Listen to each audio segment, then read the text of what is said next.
May talata bang magpapatotoo o magpapatunay na meron nga bang tatlong bahagi ang Iglesia ni Cristo noong unang siglo?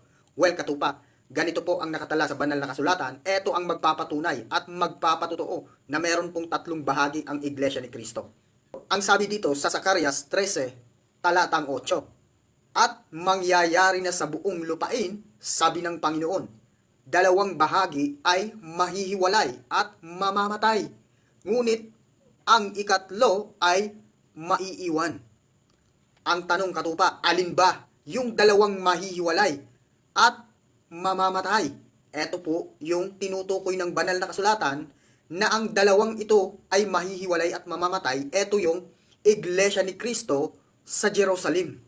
At ang pangalawa, ang Iglesia ni Cristo noong unang siglo sa lugar ng Gresya. Yan po yung dalawang mahihiwalay at mamamatay.